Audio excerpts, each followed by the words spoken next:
our reporters who are traveling in the villages of India are reporting back saying people don't want to get vaccinated because they have no idea what this is. We've got bodies being thrown into the river, hundreds of them, into the Ganga near the bordering areas of Bihar and Uttar Pradesh. This is the reality of what we are dealing with. And if all of what you're saying couldn't be effectively implemented in the cities where people understand what you're saying, in the villages they won't have access to people like you. They wouldn't, in many cases, be watching it on television, most definitely not in India Today TV.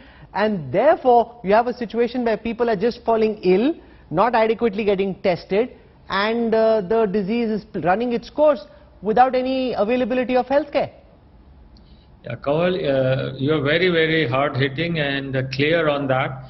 I must admit, my answer is not so clear for the people, but yes, I think instead of other types of advertisements in newspapers, we should have a regular advertisement in Hindi, in simple language for the people to understand. And also on news media, there should be an hour, 5 minutes in an hour, which the media can devote to just simple messaging, written typed messages.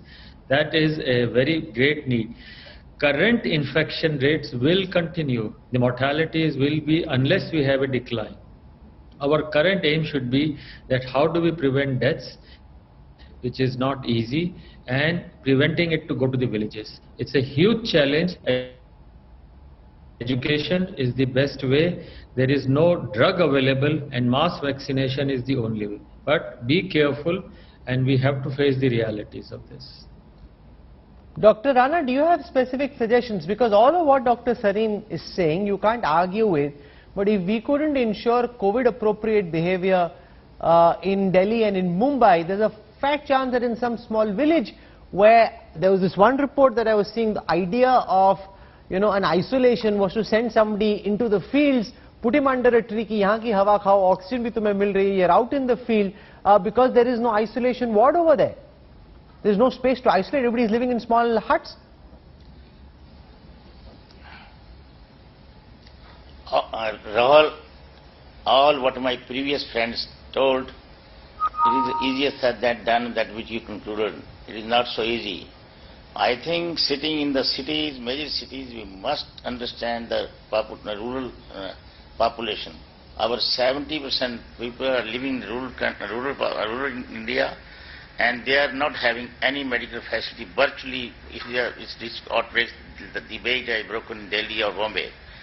And as far as educating them is concerned, I know I belong to a village in Himachal Pradesh, and people are quite aware. They listen to television, everything, you can educate them. But the question is how to prevent, if there is an outbreak of the corona like it happened in Delhi, it will be really a very, very big challenge, But I feel that we must, we probably will have it at village level, we should try to prevent it. But if it happens, then how to deal with it?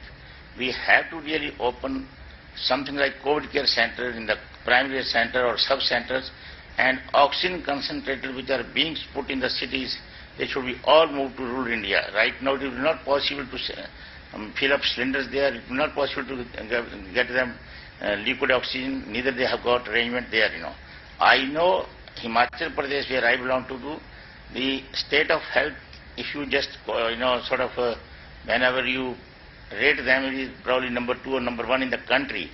But the reality is that at village level and even district hospital, today I am transporting I'm bringing my brother-in-law from Hamirpur to Delhi, because even Hamirpur Medical College is not having enough facility to treat the patient beyond 10 to 15 liters oxygen, So those are ground reality we must know, and this is a very, very big challenge. People, those who live in villages, those who are staying in villages, those who are going to villages, they know what it know. People, those who are sitting in the cities, most of them do not know anything about the rural India. And we are all the time talking of Delhi and Bombay, even where we are not able to face the problem. We could not really, we saw the very, very heartbroken situation, pathetic situation in Delhi, and to some extent Bombay also. But I only hope that the same wave doesn't spread to rural India.